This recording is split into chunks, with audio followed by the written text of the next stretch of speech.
How did a company that did not invent the smartphone defeat the company that had already defined what a smartphone was?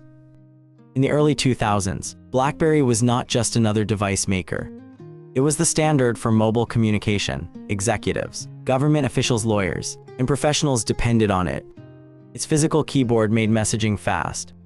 Its network made email reliable. Its security made it acceptable inside large organizations. For many people, owning a BlackBerry meant being connected to work at all times. And that created what looked like an almost unbreakable advantage. BlackBerry had the customers. It had the carrier relationships. It had the enterprise trust. It had years of experience building mobile devices before Apple had ever sold a phone. By the end of 2011, BlackBerry still had close to 75 million subscribers worldwide.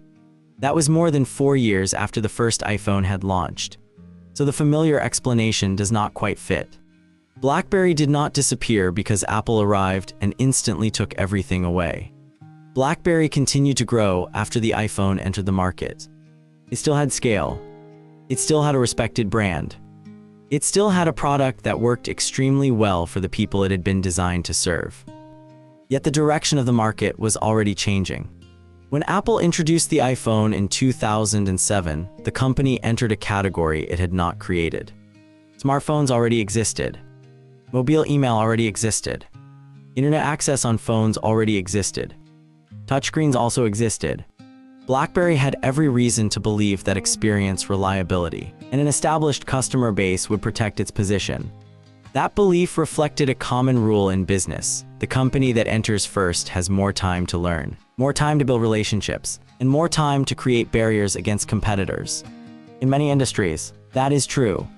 The first successful company can secure distribution, strengthen its brand, improve its product, and make it harder for others to catch up.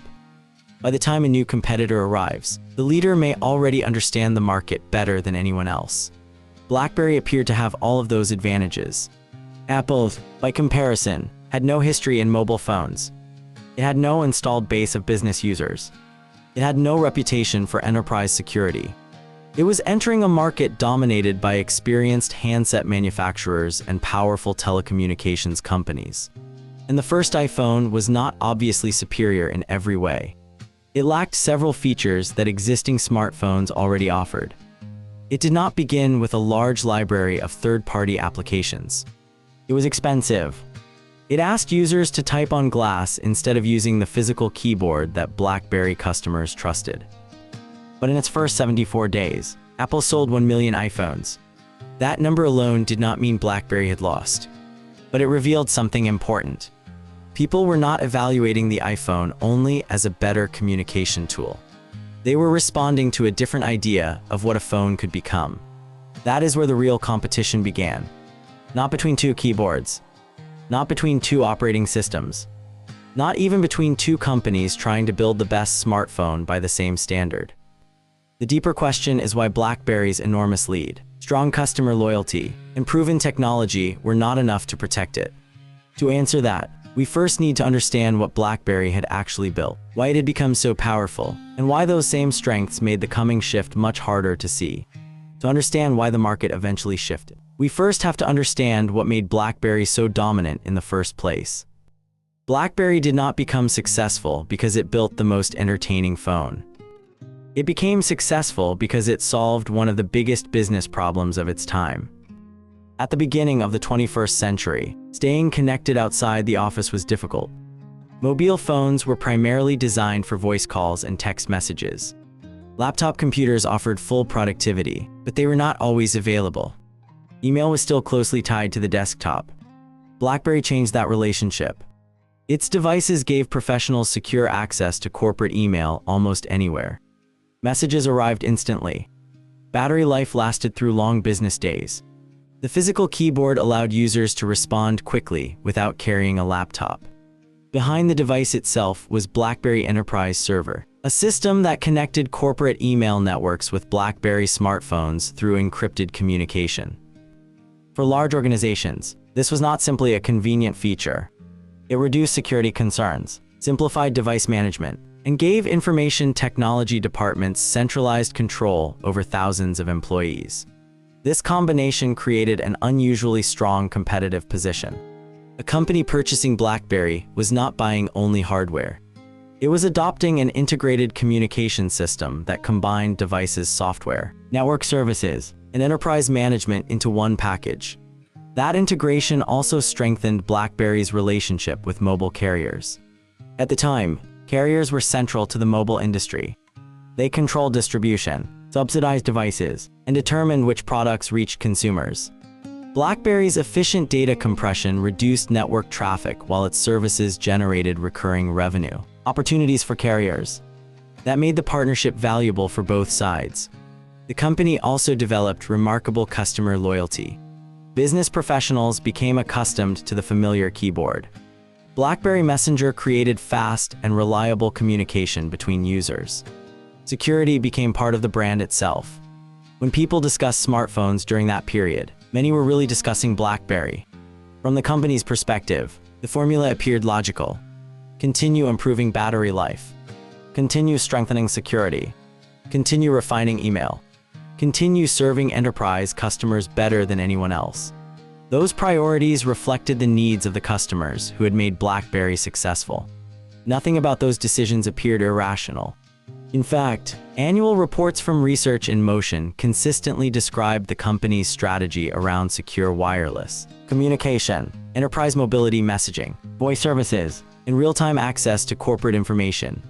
Every major investment reinforced that mission rather than expanding beyond it. Viewed from inside the company, the market seemed relatively clear. Customers wanted faster communication.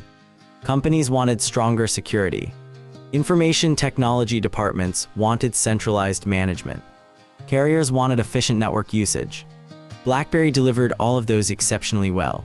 The challenge was that another definition of value was quietly beginning to emerge.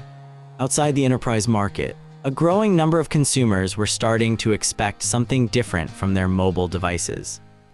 They were using phones for photographs, web browsing, music navigation, entertainment, and eventually services that had never existed on mobile platforms before. These expectations were still developing, and they were not yet the primary concern of BlackBerry's core business customers. That distinction matters because successful companies naturally learn from their existing customers. The more successful they become, the more precisely they optimize for those customers' needs. BlackBerry was doing exactly that. Its strengths were real. Its strategy matched the market it understood. Its execution was widely respected. Nothing in its position suggested that the foundation itself had become fragile.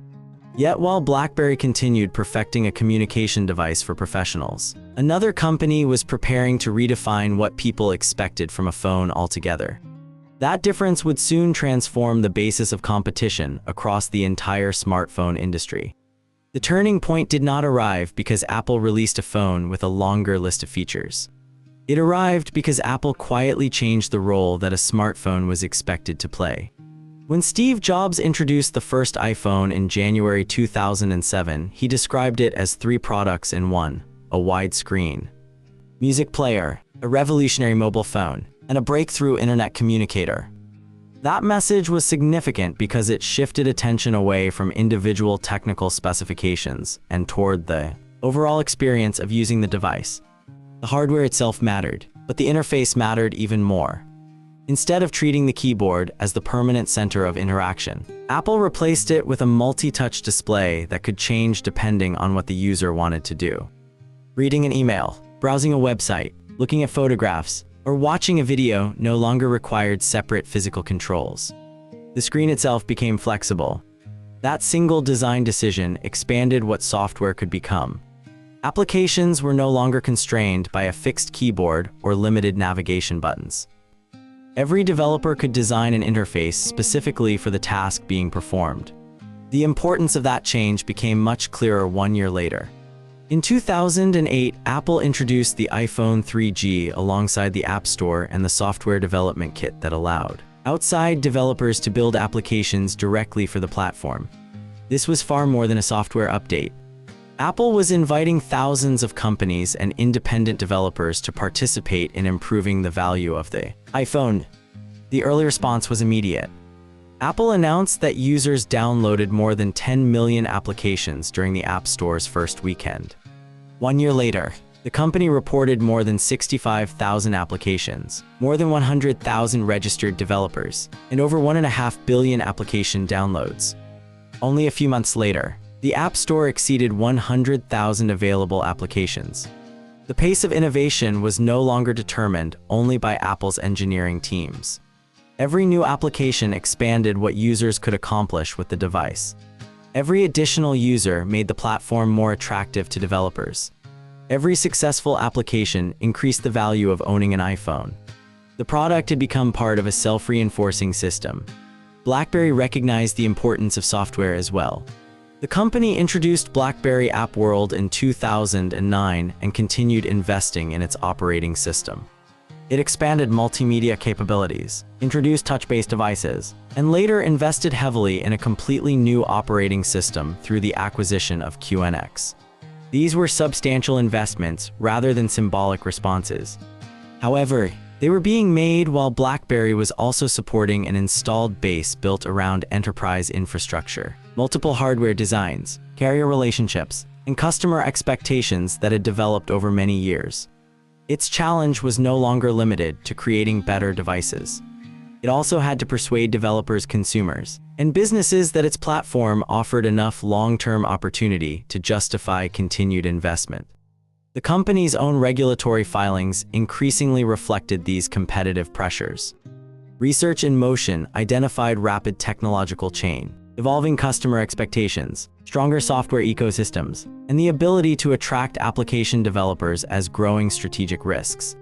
That shift is easy to overlook because the visible competition still appeared to revolve around smartphones.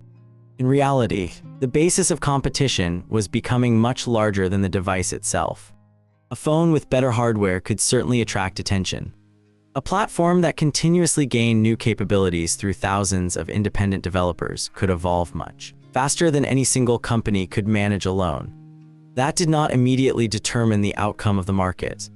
BlackBerry still possessed respected technology, deep enterprise relationships, and millions of loyal customers. But from this point forward, every improvement was taking place inside two fundamentally different competitive environments. One company was refining an exceptionally successful communication system. The other was building an expanding software platform whose value increased every time another participant joined it. That distinction would ultimately prove far more important than the specifications of any individual smartphone. At first glance, it is tempting to explain this story as a classic case of disruption. An established company failed to adapt. A newcomer introduced better technology. The market moved on. But the evidence points towards something more fundamental. BlackBerry did not lose because it forgot how to build excellent smartphones. It lost because the definition of what made a smartphone valuable changed faster than the company changed the way it measured success.